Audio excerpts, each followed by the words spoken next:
하나님 나라 큐티 4월 9일 금요일 창세기 41장 1절부터 16절까지 말씀입니다. 그로부터 만 2년이 지나서 바로가 꿈을 꾸었다. 그가 나일 강가에 서 있는데 잘생기고 살이 찐 암소 7마리가 강에서 올라와서 갈밭에서 풀을 뜯는다. 그 뒤를 이어서 흉측하고 야윈 다른 암소 7마리가 강에서 올라와서 먼저 올라온 소들과 함께 강가에 선다. 그 흉측하고 야윈 암소들이 잘생기고 살이 찐 암소들을 잡아먹는다. 바로는 잠에서 깨어났다.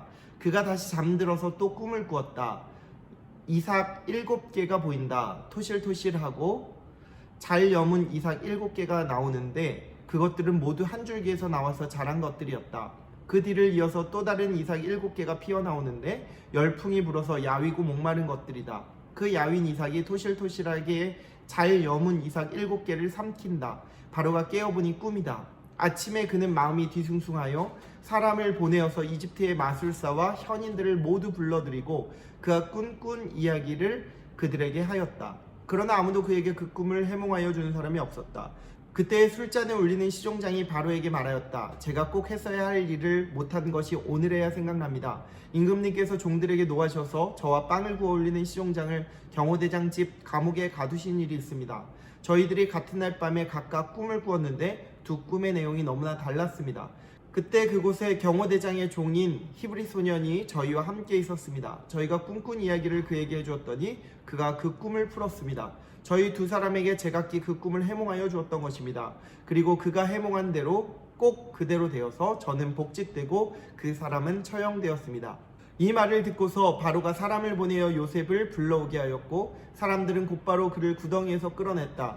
요셉이 수염을 깎고 옷을 갈아입고 바로 앞으로 나아가니 바로가 요셉에게 말하였다. 내가 꿈을 하나 꾸었는데 그것을 해몽할 수 있는 사람이 없다. 나는 내가 꿈 이야기를 들으면 잘 푼다고 들었다. 그래서 너를 불렀다. 요셉이 바로에게 대답하였다. 저에게는 그런 능력이 없습니다. 임금님께서 기뻐하실 대답은 하나님이 해주실 것입니다. 아멘. 여러분 어제 말씀 혹시 끝부분 기억납니까?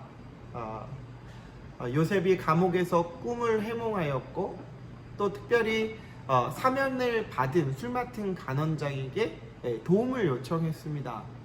사실 이 꿈의 해몽은 하나님 손에 있음을 믿고 억울한 옥살이에서 어떻게 해방시켜달라, 좀 나에게 이 억울함을 좀 풀어달라라고 요청했던 대목이었는데요. 그러나 여러분 어떻게 돼요? 40장 23절 세번역으로 보면 이렇습니다. 그러나 술잔을 올리는 시종장은 요셉을 기억하지 못하였다. 그는 요셉을 잊고 있었다. 야, 참 보세요. 술 맡은 간원장이 요셉을 잊었습니다. 요셉은 형에게 팔리고 보디발의 아내 때문에 감옥에 갇히고 술 맡은 간원장에게 도움을 요청했는데 오히려 다 이 모든 것이 어려움에 처하게 되는 상황으로 떨어져요. 그렇죠? 감옥에서 벗어나서 아버지를 보고 싶었을 텐데 어쨌든 그 아버지를 얼마나 보고 싶었겠어요. 사랑을 받았던 요셉이니까요. 그래서 요셉은 풀려나기를 아마 계속 기다리지 않았겠습니까? 근데 그렇지 못했던 거예요. 더 이상 감옥에서 나갈 수 있는 방법이 없었습니다. 이처럼 요셉은 굉장히 딱한 처지에 놓이게 되었습니다. 이 지점까지 오면 요셉 좀 하나님 원망할 만하지 않았어요? 안 풀려도 너무 안 풀리잖아요. 정말 일말의 희망을 가지고 있었어요. 술 맡은 간원장이 좀 알아줄까? 근데 오히려 그 희망이요, 괴롭고 답답함의 이유가 될 수 있었을 것 같아요. 얼마나 절망스럽게 여겼겠습니까? 술 맡은 간원장이 요셉을 잊고 있었는데 얼마나 잊었다고 얘기해요? 오늘 1절에 보니까 그로부터 만 2년이 지났다라는 거예요. 요셉은 감옥에서 2년간 술 맡은 간원장을 어떻게 좀 증오하면서 살 수 있었는데 말이죠. 그런데 요셉은 그렇게 하지 않았습니다. 여러분 사실 우리는 인간적인 생각이 많이 들잖아요. 우리 인간은 어리석어서 지금 자신에게 주어진 상황에 늘 매몰되어 있어요. 그래서 이것만 보는 거죠. 더 넓게 보여지진 않아요. 그림이 그려지지 않아요. 하나님의 빅피처가 뭔지 잘 모르겠어요. 그치요? 그냥 지금 상황이 너무 힘드니까. 근데 하나님은요, 인생들을 향한 우리가 생각한 것보다 더 선한 계획을 가지고 계셔요. 여러분 이 사실을 믿어야 돼요.